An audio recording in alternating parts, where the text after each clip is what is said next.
اما بعد فاعوذ باللہ من الشیطان الرجیم بسم اللہ الرحمن الرحیم والعصر ان الانسان لفی خسر الا الذین آمنوا وعملوا الصالحات وتواصوا بالحق وتواصوا بالصبر صدق اللہ العظیم۔ رب اشرح لی صدری ویسر لی امری واحلل عقدۃ من لسانی یفقہوا قولی۔ اللہم ارحمنا بالقرآن العظیم واجعلہ لنا اماما ونورا وہدی ورحمہ، آمین یا رب العالمین۔ والعصر، زمانہ گواہ ہے۔ سب سے پہلی بات تو یہ سمجھیے کہ عربی زبان میں زمانے کے لیے عصر کا لفظ بھی ہے، دہر کا لفظ بھی ہے، اور عجیب حسن اتفاق یہ ہے کہ دونوں کے حوالے سے صورتیں موجود ہیں۔ سورۃ العصر جس پر ہم اس وقت غور کر رہے ہیں، اور سورۃ الدہر هل اتى على الانسان حين من الدهر لم يكن شيئا مذكورا۔ یہ دہر اور عصر کے درمیان فرق کیا ہے؟ ان دونوں میں وہ جو اب انسان کا کانسیپٹ ہے، ہماری جو ہائر فزکس ہے جہاں پہنچی ہے، کہ اصل میں یہ ٹائم اینڈ سپیس یہ ایک ہی کمپلیکس ہے، یہ جدا اینٹیٹیز نہیں ہے، ایک ہی کمپلیکس ہے جس کے کمپوننٹس ہیں۔ جیسے مثلا یہ سپیس ہے جو آپ کے سامنے ہے، یہ 3 ڈائمینشنل کانسیپٹ ہے اس کا۔ کوئی شے اتنی لمبی، اتنی چوڑی، اتنی اونچی یا گہری، یہ 3 ڈائمینشنز ہیں۔ Time is the 4th dimension of the space, اور کہا یہ جاتا ہے کہ جیسے یہ تینوں ڈائمینشنز جو ہیں، اب یہ اوپر جا کر آپ دیکھ رہے ہیں کہ یہ مل رہی ہیں لکیریں، لمبائی والی آ گئی، چوڑائی والی آ گئی، اونچائی والی آ گئی، اور یہ تینوں لکیریں جو ہیں یہ ایک دوسرے پر زاویہ قائمہ بنا رہی ہیں، رائٹ اینگلز، تینوں ایک دوسرے پر۔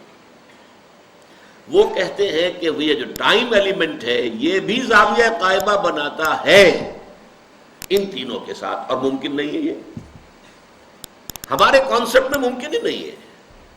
کوئی لائن کا آپ تصور کر سکتے ہیں؟ وہ 2 کے ساتھ زاویہ قائمہ ہوگا تو، اور تیسری کے ساتھ وہ جو اسٹریٹ لائن بن جائے گی، 180 کا زاویہ ہوگا۔ لیکن کہتے ہیں یہ فزکس ہے، یہ میتھمیٹکس ہے۔ اب جو بڑے لوگ ہیں، اب کوئی چیز ہمارے تصور میں نہ آ سکے، ہمارا تصور محدود ہے، اسی 3 ڈائمینشنل اسپیس کے اندر ہی ہم نے پروان چڑھا ہے ہم، اور ہمارا سارا تصور اور تخیل بھی انہی کے اندر ہے۔ تو اسپیس اینڈ ٹائم کمپلیکس کے اندر عصر میں زیادہ زور اور ایمفیسس جو ہے وہ ٹائم کی طرف ہے، اور دہر میں اسپیس کی طرف ہے۔ لیکن ان دونوں کے اندر ٹائم اینڈ اسپیس کمپلیکس دونوں کا تصور موجود ہے۔ اس کو فلسفے میں کہا جاتا ہے، ایک ہے ایبسولوٹ ٹائم یا پیور ڈیوریشن، جس میں کوئی مرور نہیں ہے، جس میں ماضی، حال، مستقبل نہیں ہے، زمانے کے گزرنے کا کوئی تصور نہیں ہے۔ ایک ہے سیریل ٹائم، وہ زمانہ جو گزر رہا ہے، کل تھا پھر آج آ گئی ہے، کل تھی اور آج آ گیا، آج ہے اور پھر کل جو ہے ایک اور کل آ جائے گی۔ اسی طریقے سے سیریل ٹائم اور ایبسولوٹ ٹائم۔ عصر تیزی سے گزرنے والا زمانہ گواہ ہے، قسم ہے اس زمانے کی جو تیزی سے گزر رہا ہے۔ والعصر، اس میں اگر آپ کو یاد ہو، میں نے میٹرک کے زمانے میں سام آف لائف ایک نظم جو ہے انگریزی زبان کی بڑی عمدہ نظم ہے، اس کا ایک سٹینزا آپ کو سنا رہا ہوں۔ Art is long and time is fleeting, and our hearts though stout and brave, still like muffled drums are beating funeral marches to the grave.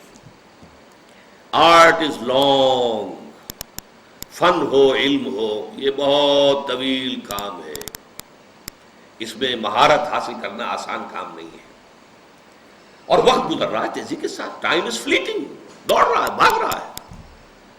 And our hearts though stout and brave، اور اگرچہ ہمارے دل بڑے مضبوط ہیں، کوئی اس میں خرابی نہیں ہے، کوئی انجائنا نہیں ہے، کچھ نہیں ہے، still like muffled drums are beating. اس کے باوجود جیسے کہ کہیں کوئی فوجی جرنیل جو ہے اس کی میت جب چلتی ہے گاڑی پر تو اس کے ساتھ ساتھ ڈرم ہوتا ہے، ڈرم کی بیٹنگ ہو رہی ہے، ڈھول بج رہا ہے، اور ڈرم کی ہر بیٹنگ کے ساتھ اس کے ساتھ چلنے والے، مارچ کرنے والے جو فوجی ہیں ان کے قدم اٹھ رہے ہیں، اور ساتھ ہی ڈرم کی ہر بیٹنگ کے ساتھ یہ جو جنازہ ہے یہ قبر سے قریب تر ہو رہا ہے. اسی طرح ہمارا یہ دل جو دھڑک رہا ہے، and our hearts, though stout and brave, still like muffled drums are beating funeral marches to the grave. ہمارا یہ دل بھی، اس کی ہر حرکت جو ہے، بیٹنگ آف دی ہارٹ، یہ بھی ہر حرکت ہمیں اپنے قبر سے قریب تر کر رہی ہے. گویا کہ ہماری لاش جو ہے اس گاڑی کے اوپر رکھی ہوئی ہماری ہر بیٹ آف دی ہارٹ کے ساتھ قبر سے نزدیک تر ہوتی جا رہی ہے. یہ تصور ہے ٹائم از فلیٹنگ. والعصر، یہ تیزی سے گزرنے والا زمانہ اس پر شاہد ہے. عربی زبان میں اعصار کہتے ہیں جھکڑ، بہت تیز آندھی چل رہی ہے. اسی طریقے سے عصر کا وقت وہ ہے جبکہ اب دن تیزی کے ساتھ ختم ہو رہا ہے. آج کل تو آپ کو معلوم ہے بجلی کی ایجاد کے بعد سے رات دیر میں شروع ہوتی ہے، لیکن اس سے پہلے جبکہ بجلی ابھی ایجاد نہیں ہوئی تھی تو رات تو غروب شمس کے ساتھ رات شروع ہو جاتی تھی. اور عصر کے بعد سے پھر یہ کہ حسل اینڈ بسل ہوتی تھی کہ اب لپیٹو اور سمیٹو مال. کسی نے اگر کوئی اپنی دکان جو ہے سڑک کے اوپر لگائی ہوئی ہے، کہیں راستے کے اندر کسی نے کوئی سامان اپنا پھیلایا ہوا ہے، کوئی مرچنڈائز اس کا ہے، اب وہ لپیٹتا ہے، گھر جانے کی خبر کرتا ہے. وہ عصر جو ہے، وہ زمانہ، یہ ہے در حقیقت جو تصور دیا گیا ہے. اور اس میں گواہی کس پہلو سے ہے؟ پہلی بات تو یہ نوٹ کیجئے، قرآن مجید میں جو قسمیں آتی ہیں تو ہم تو قسم کھاتے ہیں کس اعتبار سے؟ کسی عظیم شے کی قسم کھائیں گے، اللہ کی قسم، قرآن کی قسم وغیرہ. لیکن یہ کہ ظاہر بات ہے اللہ تعالیٰ سے عظیم تر تو شے کوئی ہے نہیں. اللہ جب قسم کھاتا ہے تو اس میں عظمت کا پہلو نہیں ہوتا. ہمارے ہاں مفسرین نے اس معاملے میں خام خواہ محنتیں کی ہیں. والتین والزیتون، انجیر اور زیتون پر قسمیں کھائی گئی ہیں، تو اب اس کے حوالے سے انجیر کے خواص کیا ہیں، فوائد کیا ہیں، طبی طور پر کیا اس کے اندر جو ہے وہ مفادات ہیں، فوائد ہیں. حالانکہ یہ چیز نہیں، بنیاد جو ہے صرف شہادت. اللہ کی قسم بھی ہم جب کھاتے ہیں تو کیوں کھاتے ہیں؟ کس بات پر کھاتے ہیں؟ اپنے کسی سٹیٹمنٹ پر اللہ کی قسم کھاتے ہیں کہ میں اللہ کو گواہ کر کے کہہ رہا ہوں کہ جو کچھ میں کہہ رہا ہوں یہ ٹھیک ہے، یا کسی وعدے پر اللہ کی قسم کھاتے ہیں کہ اللہ کی قسم میں تمہاری یہ بات پوری کر دوں گا. تو گویا کہ مقصود کیا ہے؟ گواہی. اللہ گواہ ہے، اللہ کو گواہ کر کے اللہ شہید بیننا و بینکم، اللہ گواہ ہے ہمارے اور تمہارے مابین. تو قرآن مجید میں جو قسمیں اللہ نے کھائی ہیں ان میں مجرد شہادت ہے پیش نظر، اس میں عظمت کا پہلو نہیں ہوتا. اس لیے کہ یہاں قسم کھانے والا عظیم ترین ہے، اس سے عظیم تر تو کوئی شے ہے نہیں. اب زمانے کی گواہی کیا ہے وہ میں آپ سے عرض کر چکا ہوں. پوری انسانی تاریخ کا جو بھی چشمدید گواہ ہے وہ زمانہ ہے. یہ زمانے کی چادر سورہ اعراف کے اندر آپ اس کو دیکھیں گے. پہلے وہ تخلیق آدم وغیرہ کا ذکر ہوا ہے، اس کے بعد قیامت کا ذکر، اور اس کے بعد جو کچھ ہونا ہے جنت والے اور دوزخ والے اور اصحاب الاعراف ان کا قصہ ہے. یہ تو گویا کہ دو انتہائیں ہو گئی، ابتدا انتہا. اس کے درمیان پھر شروع ہوتا ہے حضرت نوح کا معاملہ، حضرت ہود کا، حضرت صالح کا، حضرت لوط کا، حضرت شعیب کا، اور پھر بڑی تفصیل جو ہے حضرت موسیٰ علیہ السلام. یہ سب تاریخ ہے. یہ زمانہ ان تمام چیزوں کے تہذیب ابری چھا گئی دنیا میں، پھر ختم ہو گئی. یہ سارا عروج و زوال اس زمانے نے اپنی آنکھوں سے دیکھا ہے. یہ چشمدید گواہ ہے. بڑی بڑی عظیم سلطنتیں بنی اور پھر ٹکڑے ٹکڑے ہو کر منتشر ہو گئی، ہوا ہو گئی. اسی طریقے سے بڑے عظیم لوگ آئے دنیا کے اندر، پھر ان کا نام و نشان مٹ گیا، ان کی یاد تک جو ہے لوگوں کے ذہنوں میں نہیں رہی. اس میں کیا اصول ہیں، کیا قواعد ہیں؟ عروج ہوتا ہے تو کیوں ہوتا ہے، زوال ہوتا ہے تو کیوں ہوتا ہے؟ قرآن مجید ان سب سے بحث کرتا ہے. لیکن یہ کہ والعصر جو ہے زمانے کو گواہی کے طور پر پیش کیا جا رہا ہے. یہ زمانہ گواہ ہے کہ تمام انسان خسارے میں ہیں سوائے ان کے جو چار شرطوں کو پورا کرنے والے ہیں. اس میں جیسا کہ میں نے عرض کیا تھا پچھلی نشست میں چونکا دینے کا انداز بھی ہے. جیسے یہ وقت تیزی سے گزر رہا ہے، آپ انگریزی میں بھی کہتے ہیں catch the time by the forelock, وقت کو اس کے ماتھے کے بالوں سے پکڑ کے رکھو کیونکہ یہ تو تیزی سے چلا جائے گا. اور یہی ہمارا اصل سرمایہ ہے، اسی میں کچھ بنانا ہے، اسی میں کچھ کرنا ہے، اسی میں کچھ کمانا ہے. اس کے لیے بڑی پیاری مثال دی ہے بعض مفسرین نے. ایک صاحب نے اپنا مشاہدے کی بنیاد پر لکھا کہ میں ایک دفعہ شام کے وقت ایک بازار منڈی اس میں سے گزرا تو میں نے دیکھا ایک برف بیچنے والا بہت چیخ چیخ کر اپنے برف کو بیچنے کے لیے لوگوں کو متوجہ کر رہا تھا. اس کی حالت جو تھی وہ بڑی ڈیسپریٹ. وہ کیوں انہوں نے سوچا؟ اس لیے کہ اس کا برف تو پانی ہو جائے گا، زیرو ہو جائے گا اگر بکا نہ. کوئی بساتی ہے، اس کا سامان ہے، نہیں بکا ہے، کوئی بات نہیں، دکان بند کرے گا، اگلے روز آئے گا، وہ سامان تو اس کے پاس ہے نا. اس کی اصل راس تو کہیں نہیں گئی، اس کا اصل سرمایہ تو محفوظ ہے. لیکن یہ برف کا تاجر جو ہے، یہ تو برف اگر بکی نہ تو پانی ہو گئی ختم، اصل راس المال بھی گیا. انسان کی حیثیت برف کے تاجر کی ہے، اس کی زندگی کی برف گھل رہی ہے، تیزی کے ساتھ پگھل رہی ہے. جس کو کہا ہے کہ شاعر نے بہت عمدگی کے ساتھ، غافل تجھے گھڑیال یہ دیتا ہے بنا دی، گردوں نے گھڑی عمر کی ایک اور گھٹا دی. عام طور پر تو ہم سمجھتے ہیں میری عمر پہلے 60 برس تھی، اب 61 ہو گئی، بڑھ گئی. بڑھی کہاں ہے، کم ہو گئی. اس لیے کہ جو بھی ٹائم اس دنیا میں ہے میرے لیے، اس میں سے اب 1 سال کم ہو گیا. 1 گھنٹہ جو گزرا ہے، 1 گھڑیال بجا، 1 گھنٹہ اور، یہ 1 گھنٹہ میری زندگی میں سے کم ہو گیا ہے. غافل تجھے گھڑیال یہ دیتا ہے بنا دی، گردوں نے گھڑی عمر کی ایک اور گھٹا دی. تو یہ وہ چونکا دینے کا انداز ہے. Time is fleeting, catch the time by the forelock. والعصر ان الانسان لفی خسر. اب آئیے تیسری آیت پر. یہ ہے اصل عملی اعتبار سے اس سورہ مبارکہ کا جو لب لباب ہے، جو اصل حاصل ہے. الا الذین آمنوا وعملوا الصالحات وتواصوا بالحق وتواصوا بالصبر.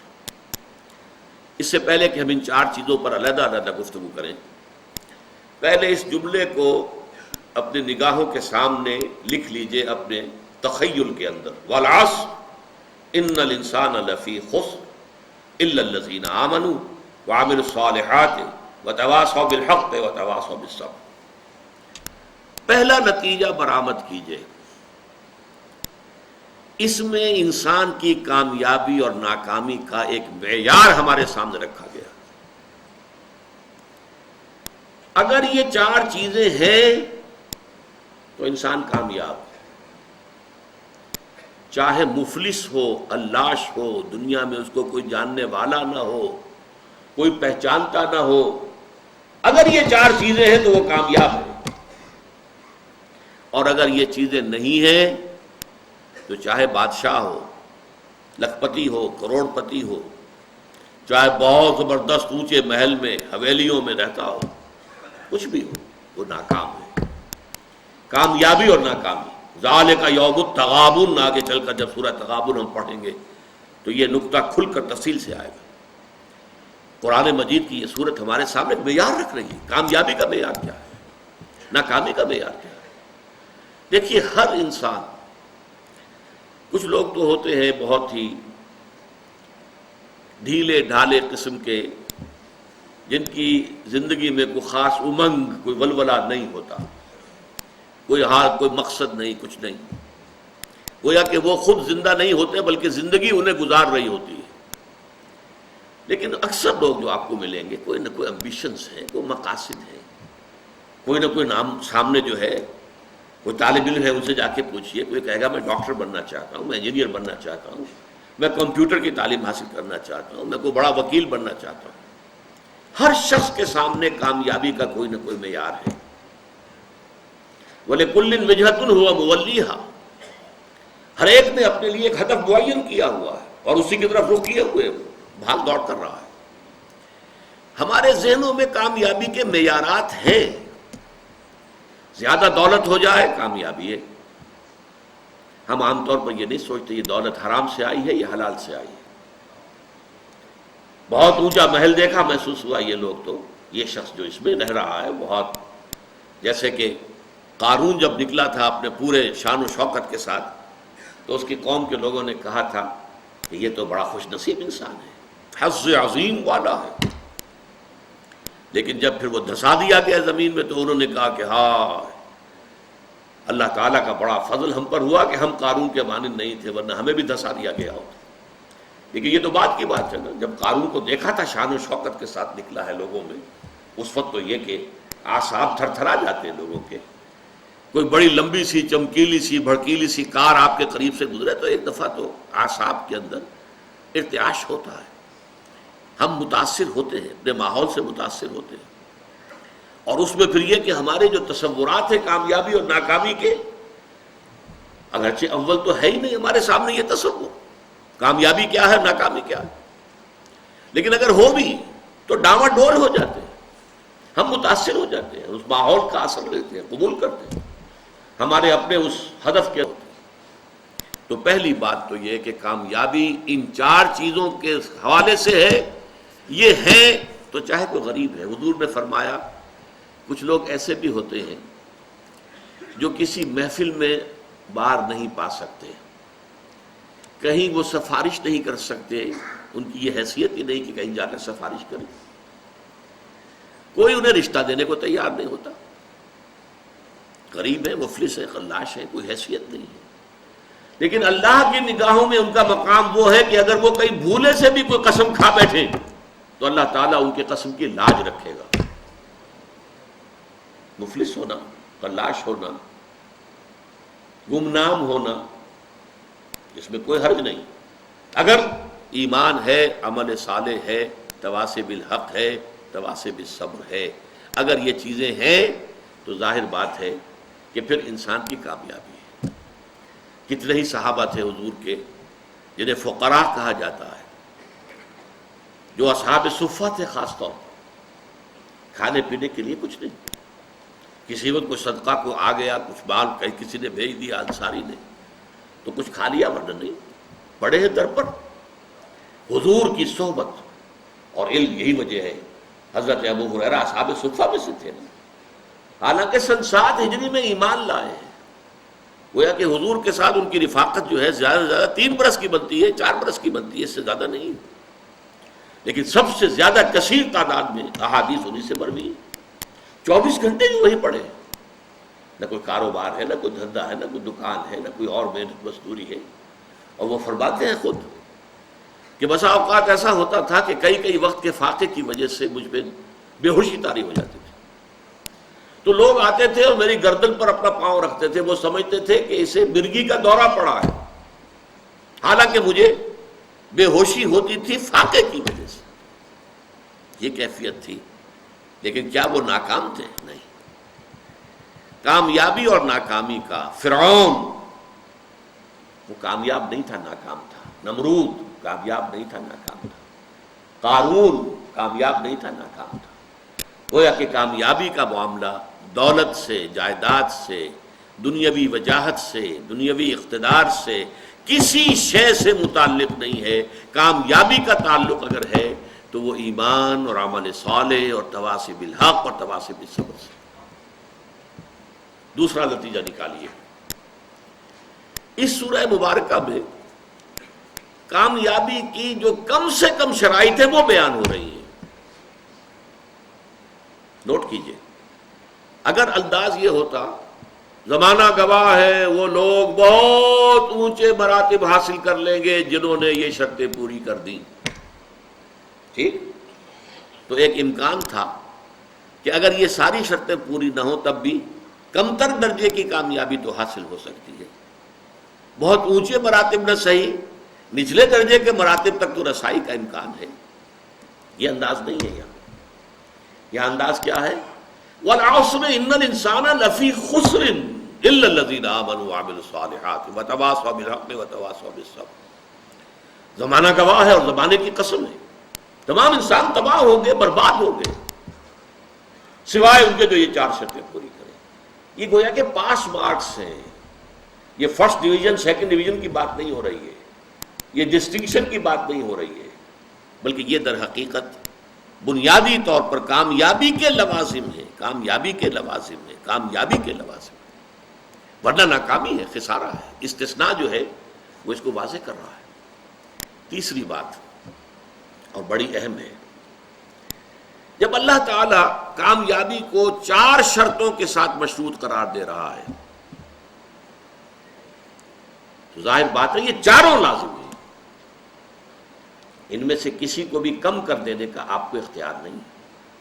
یہ اللہ کا کلام ہے، اس میں شاعری نہیں ہے، اس میں کوئی قافیے اور ردیف کی رعایت سے کوئی الفاظ بڑھا نہیں دیے گئے، اس میں کوئی مبالغہ نہیں ہے، یہ تو ایک ایک حرف اپنی جگہ پر اٹل ہے۔ وَالْعَصْرِ إِنَّ الْإِنسَانَ لَفِي خُسْرٍ إِلَّا الَّذِينَ آمَنُوا وَعَمِلُوا الصَّالِحَاتِ وَتَوَاصَوْا بِالْحَقِّ وَتَوَاصَوْا بِالصَّبْرِ۔ یہ چاروں چیزیں لازم، اس کو یوں سمجھیے کہ اگر کوئی معالج آپ گئے ہیں، آپ نے نبض دکھائی ہے یا جو بھی اپنا تشخیص ہوئی ہے، اب نسخہ لکھا گیا ہے، اس میں 4 دوائیاں لکھ دی گئیں،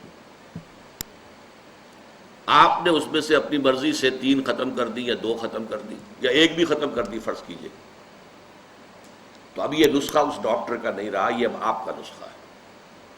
آپ کو معلوم ہے نسخوں میں یہ ہوتا ہے کہ ایک دوا کے کوئی سائیڈ ایفیکٹس ہیں جو خراب ہیں، اس کے کچھ سمی اثرات ہیں، زہریلے اثرات ہیں، تو دوسری شے شامل کی جاتی کریکٹیو کی حیثیت سے کہ اس کا ازالہ ہو جائے۔ آپ نے وہ کریکٹیو نکال دیا تو مارے گئے، وہ نسخہ شفا نہیں رہے گا، وہ نسخہ ہلاکت بن جائے گا۔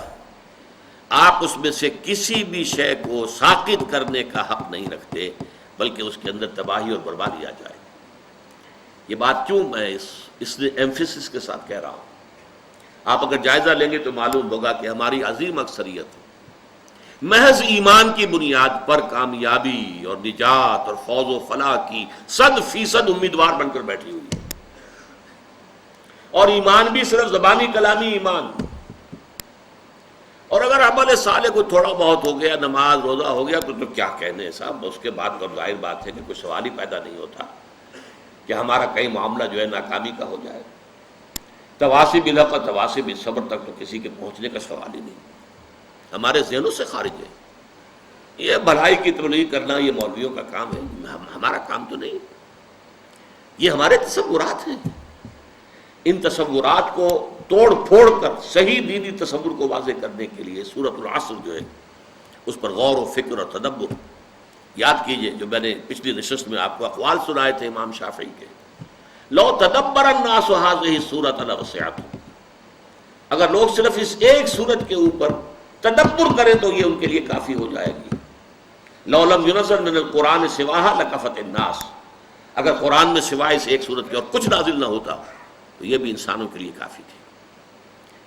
تو پہلی بات یہ کہ یہاں پر کامیابی اور ناکامی کا ایک معیار ہمارے سامنے آ رہا ہے، کاش کہ یہ ہمارے دلوں میں کھد جائے، جیسے کہتے ہیں کہ نقش فی الحجر، پتھر میں جیسے کوئی چیز جو ہے کھود دی جائے، ایسے ہمارے دلوں میں یہ حقیقت کھد جائے۔ کامیابی ان چیزوں سے ہے، ایمان، عمل صالح، تواصی بالحق، تواصی بالصبر۔ کامیابی دولت سے، وجاہت سے، اقتدار سے، جائیداد سے، سرمایہ سے نہیں۔ نمبر 2، یہ کم سے کم لوازم ہے نجات کے۔ نمبر 3، ان میں سے کسی کو ساقط کرنے کا آپ کو اختیار نہیں۔ اب اس کے لیے میں آپ کو ایک قول سنانا چاہتا ہوں، امام فخر الدین رازی رحمۃ اللہ علیہ، آپ کو معلوم ہے تفسیر کبیر بہت بلند تفسیر ہے اور بہت مفصل تفسیر ہے، 30 اجزاء میں ہے، اگرچہ اس میں فلسفہ، منطق، فلکیات اس زمانے کی، اس میں کافی کچھ چیزیں ایسی ہیں جس کی بنا پر عام طور پر اس تفسیر کا وہ مقام نہیں سمجھا جاتا، بلکہ بعض حضرات جو ہیں خاص طور پر جو اہل حدیث مزاج کے حضرات ہیں وہ تو کہتے ہیں فیہ کل شیء الا التفسیر، اس میں ہر چیز موجود ہے سوائے تفسیر کے۔ اس لیے فلکیات کی بحثیں ہیں، ریاضیات کی بحثیں ہیں، منطق کی بحثیں ہیں، تو بہت ہی اس اعتبار سے وہ اب ایک خاص دور کے اندر تو یوں سمجھیے کہ اس کا بہت بڑا جو ہے مقام، بہت اونچا مقام تھا، آج بھی میں اسے بہت اہم تفسیر سمجھتا ہوں۔ انہوں نے اس صورت کے بارے میں جو بات کہی ہے، هذه الآیہ اس تیسری آیت کے بارے میں کہتے ہیں اعلم ان هذه الآیہ فیہا وعید شدید، اس آیت میں بڑی شدید وعید اللہ تعالیٰ کی طرف سے آئی ہے. بأن اللہ تعالی حکم بالخسار علی جمیع الناس، اس لیے کہ اللہ تعالیٰ نے تو خسارے کا، بربادی کا، تباہی کا فیصلہ کر دیا تمام انسانوں کے لیے. الا من کان آتیا بہذہ الاشیاء الاربعۃ، سوائے اس کے کہ جو ان 4 شرطوں کو پورا کرنے والا ہو. وہی الایمان، وہ 4 شرطیں کیا ہیں؟ نمبر 1 ایمان، والعمل الصالح، اور عمل صالح، والتواصی بالحق، اور تواصی بالحق، والتواصی بالصبر، اور تواصی بالصبر. ودل ذالک، یہ ہے جملہ جو ہے دل ذالک، اس سے دلالت ہوئی اس بات کی طرف، رہنمائی ہوئی اس بات کی طرف، ان النجاۃ معلقۃ بمجموع هذه الاشیاء، کہ نجات معلق ہے، منحصر ہے ان 4 چیزوں کے مجموعے پر. یہ ہے نتیجہ. منطقی اعتبار سے اس جملے سے یہ نتیجہ نکلتا ہے، صحیح نکلتا ہے، 100% درست ہے. اسی نجات کے لفظ کو جو میں نے لیا ہے، جو اس قول میں ہے امام راضی کے، نجات کی راہ، سورۃ العصر کے موضوع پر جو میری کتاب ہے، اور میں مشورہ دوں گا جن کو بھی دلچسپی سورہ مبارکہ سے ہو گئی ہو وہ ضرور اس کتاب کا مطالعہ کریں. اس میں ایک تحریر بھی میری شامل ہے، ایک تقریر شامل ہے. ظاہر بات ہے کہ میں ان نشستوں میں تو ان تفاصیل میں جا نہیں سکتا، اور یہ کہ میری تحریر جو اس میں شامل ہے وہ آج سے 35 برس قبل کی ہے، 36 برس قبل کی ہے. تو ظاہر بات ہے کہ اب اس وقت جو بھی جوش و خروش تھا وہ اب تو نہیں ہے، لیکن یہ کہ جن حضرات کو بھی دلچسپی ہو ضرور اس کتاب کا مطالعہ کریں. نجات کی راہ، سورۃ العصر کی روشنی. تو تیسری بات جو میں نے آپ کو بتائی، چوتھی، یہ 4 چیزیں جو ہیں یہ لازم ہیں، ان میں سے کسی ایک کو بھی ساقط کرنے کا ہمیں اختیار نہیں. چوتھی بات، 5ویں بات نوٹ کیجئے، یہ 4 چیزیں لازم و ملزوم ہیں آپس میں. ایمان اگر حقیقی ہوگا عمل صالح لازماً پیدا ہوگا. ممکن نہیں ہے کہ ایمان حقیقی ہو اور پھر عمل درست نہ ہو، کیسے ممکن ہے؟ اس ایمان کی پھر 2 دھیلے کی قیمت نہیں جس کی بنا پر انسان کا عمل درست نہ ہو سکے. بہت سی احادیث میں ہم دیکھتے ہیں کہ غلط اعمال کی بنیاد پر ایمان کی نفی مطلق کی گئی. ایسی شدید حدیث بھی ہے، واللہ لا یؤمنو، واللہ لا یؤمنو، واللہ لا یؤمنو، خدا کی قسم فلاں شخص مومن نہیں ہے، خدا کی قسم وہ مومن نہیں ہے، خدا کی قسم وہ مومن نہیں ہے. صحابہ کانپ گئے، لرز گئے. پوچھا من یا رسول اللہ، حضور کس کے بارے میں ارشاد فرما رہے ہیں؟ جواب سنیے، غور سے سنیے. فلاں شخص الذی لا یامن جوارہ بوائقہ، وہ شخص کہ جس کی ایذا رسانی سے اس کا پڑوسی چین میں نہیں ہے. کسی گناہ کبیرہ کا ذکر یہاں نہیں ہوا ہے، زنا کا نہیں ہے، چوری کا نہیں ہے، ڈاکے کا نہیں ہے، شرک کا نہیں ہے. کس چیز کا؟ ایک انسان کج خلق ہے، بد خلق ہے، اس کی ایذا رسانی ہے، پڑوسی کو تنگ کرتا ہے، پریشان کیے رکھتا ہے، پڑوسی خائف رہتا ہے، پتہ نہیں کس وقت کیا گزرے گی. تو وہ شخص مومن نہیں ہے، نہیں ہے، نہیں ہے. خدا کی قسم مومن نہیں ہے، خدا کی قسم مومن نہیں ہے، خدا کی قسم مومن نہیں ہے. ایک اور حدیث کہ جس کو حضور ہر خطبے میں دہراتے تھے، حضرت انس رضی اللہ تعالی عنہ، جو طویل عرصے تک 9-10 برس تک حضور کے ذاتی خادم رہے، وہ یہ گواہی دیتے ہیں. انس رضی اللہ تعالی عنہ فرماتے قلما خطبنا رسول اللہ صلی اللہ علیہ وسلم الا قال، شاذ ہی کبھی ایسا ہوا ہوگا کہ اللہ کے رسول صلی اللہ علیہ وسلم نے فرمایا ہو، ہمیں خطبہ دیا ہو اور یہ الفاظ اس خطبے میں شامل نہ ہو. وہ کون سے الفاظ؟ لا ایمان لمن لا امانت لہ ولا دین لمن لا عہد لہ. جس شخص میں امانت داری کا وصف نہیں ہے اس کا کوئی ایمان نہیں. اور جس شخص میں ایفائے عہد کا مادہ نہیں ہے اس کا کوئی دین نہیں. کتنے کیٹیگوریکل ہیں یہ. تو ایمان اصل میں ایک ایمان قانونی ہے، اقرار باللسان. اس ایمان کی بات ہم یہ نہیں کر رہے. یہ تو جب پھر ہمارا جو ہے اس منتخب نصاب کا دوسرا حصہ آئے گا وہ ایمانیات کے مباحث پر ہوگا. اس کے شروع میں پھر ہم ایمان کے بارے میں باتیں کریں گے. ایمان کسے کہتے ہیں، ایمان کی حقیقت کیا ہے، ایمان کی اقسام کیا ہے، ایمان کے درجے کیا ہے. اور پھر یہ کہ وہ حصے پڑھیں گے قرآن کے جس میں ایمان کا سنتھیسس، ایمان کے لیے استدلال کس طور سے قرآن مجید ایمان کی دعوت دیتا ہے. اس وقت تو جو ہم سرسری بات کر رہے ہیں کہ ایک قانونی ایمان ہے اقرار باللسان. کوئی ہندو، کوئی سکھ، پارسی، عیسائی ابھی کہے اشہد ان لا الہ الا اللہ و اشہد ان محمد رسول اللہ، وہ مسلمان ہو گیا. اقرار باللسان کا تعلق اسلام سے ہے، تصدیق بالقلب کا تعلق دل سے ہے، وہ ہے اصل ایمان. اور جب دل میں ایمان پیدا ہو جائے، یقین کی کیفیت ہو جائے، پرسنل کنوکشن ہو جائے، تو انسان کے اعمال جو ہے وہ قلب کے تابع ہوتے ہیں.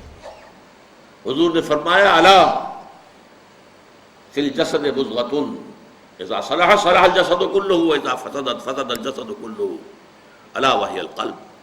آگاہ ہو جاؤ، انسان کے جسم میں ایک لوتھڑا ایسا ہے، اگر وہ درست ہو سارا جسم درست ہو جائے گا، اگر اس میں فساد ہو سارا جسم میں فساد ہو جائے گا. اور آگاہ ہو جاؤ، وہ دل ہے. دل میں یقین آ جائے، ایمان آ جائے، پھر عمل درست ہو جائے. اسی طرح حضور نے فرمایا، جیسے میں نے کہا تھا وہ تو ایک تھی کج خلقی، صرف گناہ کبیرہ پر بھی کہا لا یزنی الزانی حین یزنی وہو مومن ولا یسرق السارق حین یسرق وہو مومن ولا یشرب الخمر حین یشرب وہو مومن. کوئی زانی حالت ایمان میں زنا نہیں کر سکتا. کیسے ممکن ہے؟ ایمان بھی دل میں ہو اور زنا بھی ہو رہا ہو. کوئی چور حالت ایمان میں چوری نہیں کر سکتا. کیسے ممکن ہے؟ دل میں ایمان ہو، وہ ایمان دھیلے کا نہیں پھر. اور کوئی چور حالت ایمان میں چوری نہیں کرتا، کوئی شرابی حالت ایمان میں شراب نہیں پیتا. ایمان حقیقی نہیں ہوتا، ایمان قانونی ہے. مسلمان تو وہ رہے گا. چور بھی مسلمان ہے، زانی بھی مسلمان ہے، شرابی بھی مسلمان ہے. آپ حد جاری کیجئے، چور کا ہاتھ کاٹ دیجئے، جو چاہیں کریں، لیکن وہ مسلمان رہے گا.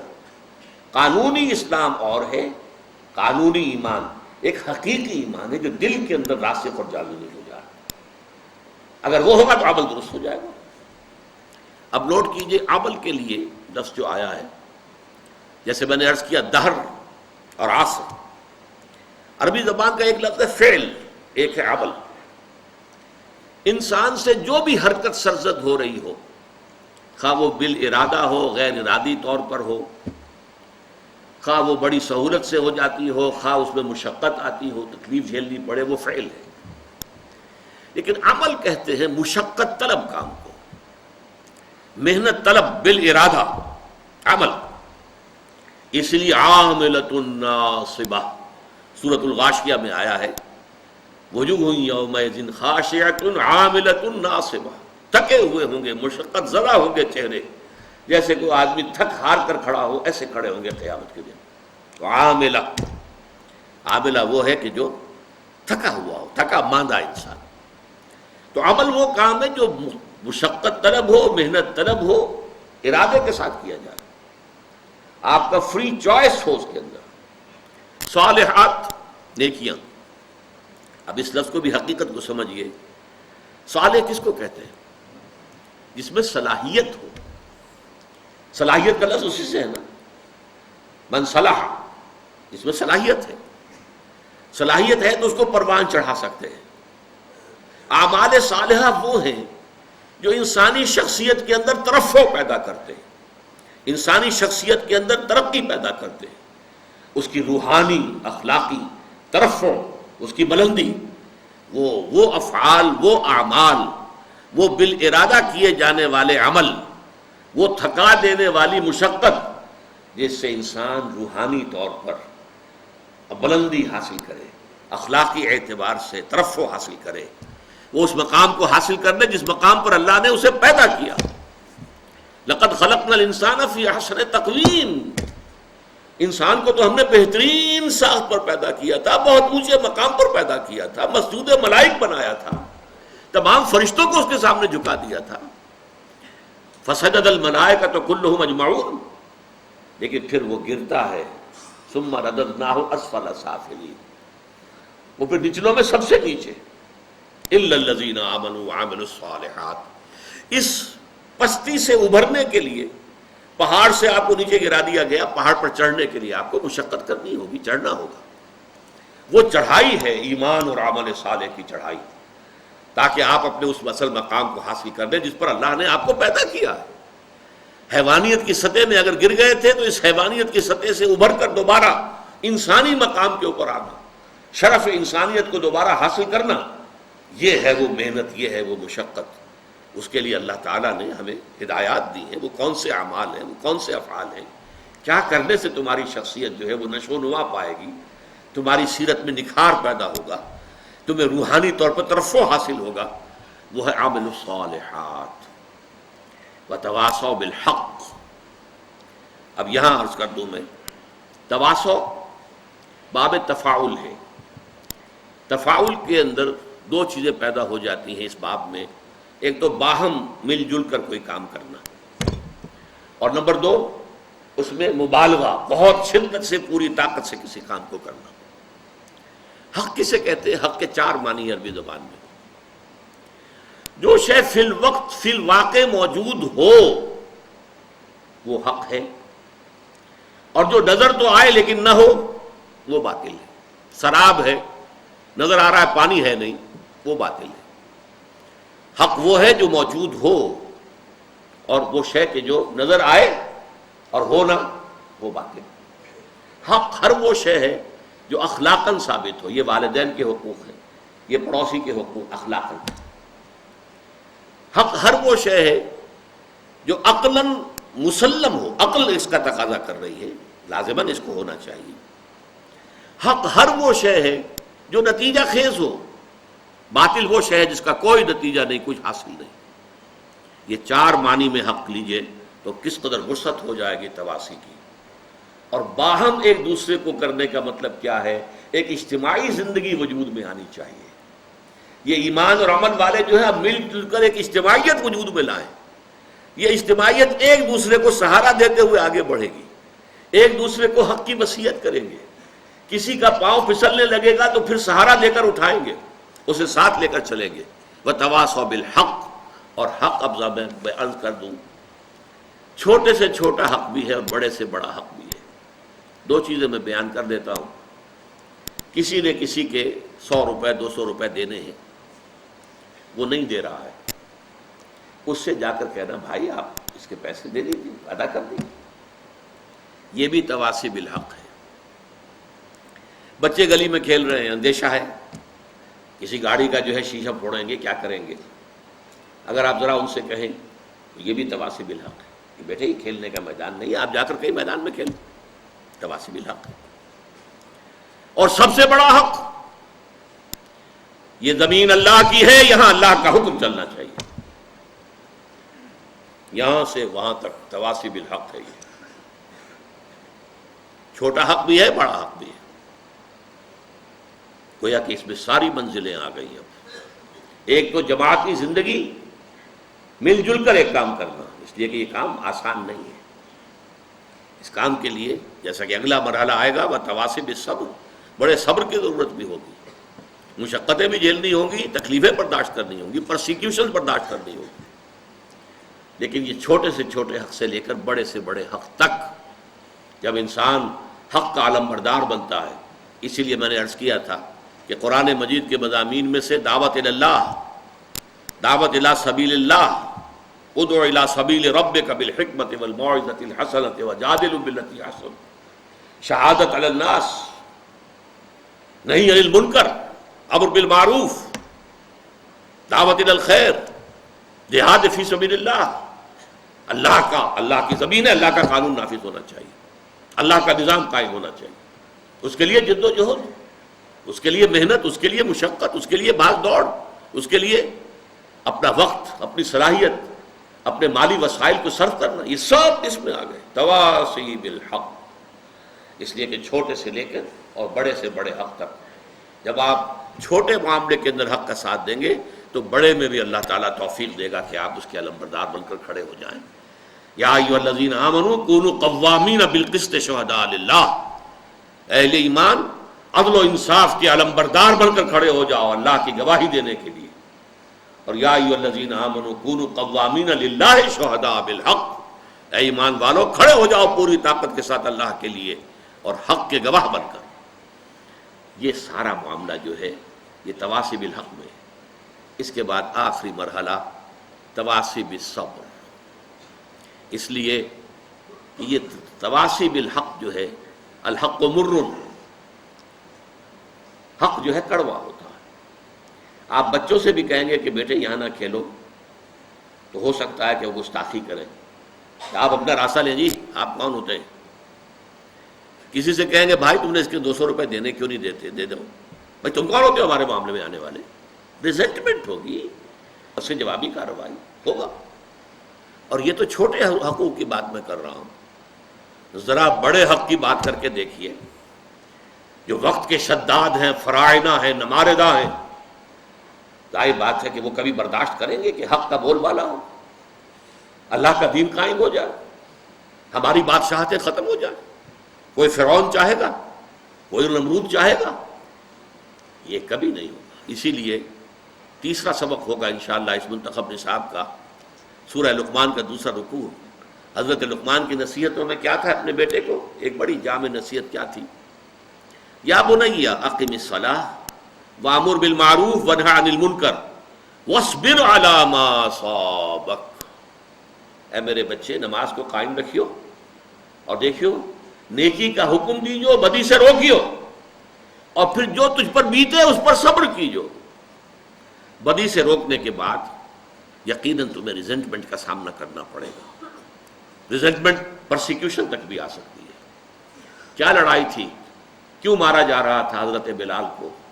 اور کیوں جو ہے ننگے بدن دہکتے ہوئے انگاروں پر لٹا دیا گیا تھا حضرت خباب بن الارت کو رضی اللہ تعالی عنہ؟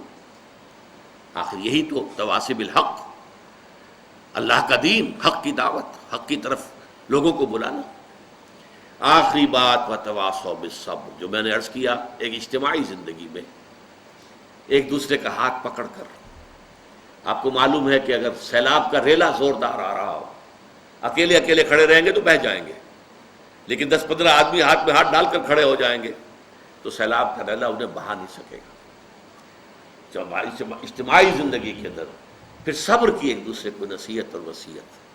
اگر کسی وقت کسی کا حوصلہ جو ہے جواب دے رہا ہو، کسی کی ہمت جواب دیتی محسوس، اسے ساتھی اسے بک اپ کریں، اس کو حوصلہ دلائیں، دوبارہ اسے کہیں بھائی ہمت کرو، کھڑے ہو جاؤ، اس کا سہارا بنے. کہیں اسے تعاون کی ضرورت ہے، تعاون پیش کریں. اس طریقے سے مل جل کر ایک اجتماعی زندگی کے ذریعے سے تواصوا بالصبر کا معاملہ بھی، جس کے لیے سورہ آل عمران کی آخری آیت یا ایھا الذین آمنوا اصبروا وصابروا ورابطوا واتقوا اللہ. اہل ایمان صبر کرو اور صبر میں دوسروں کا، اپنے جو مد مقابل ہیں، جو دشمن ہیں حق کے، ان کا مقابلہ کرو، ان سے زیادہ صبر کرو. یہ کفار بھی تو صبر کر رہے ہیں نا. یہ ابو جہل جو ہے صبر کر رہا ہے اپنے باطل معبودوں کے لیے. پہلے آیا تھا بدر میں، مارا گیا کہ نہیں مارا گیا؟ لیکن پھر مکے کے جو مشرکین تھے دوبارہ آ گئے 1 سال کے بعد. پہلے 1000 آئے تھے، اب 3000 آ گئے. وہ اپنے معبودان باطل کے لیے قربانیاں دینے کو تیار ہیں.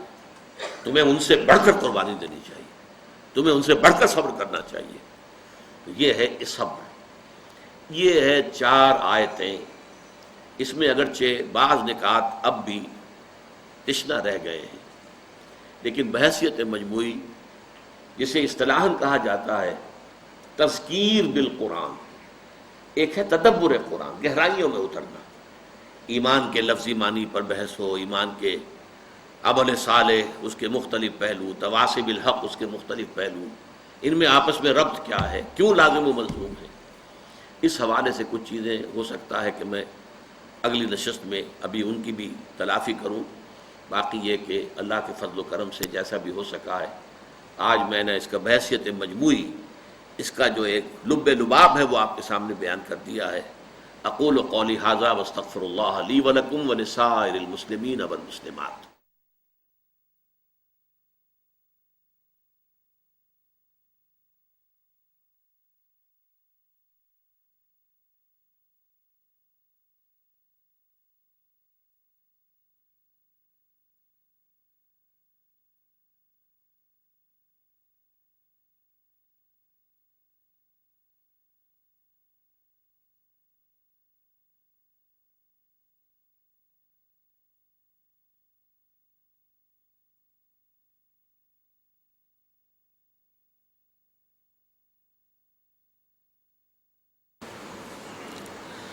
اما بعد فقد قال اللہ تبارک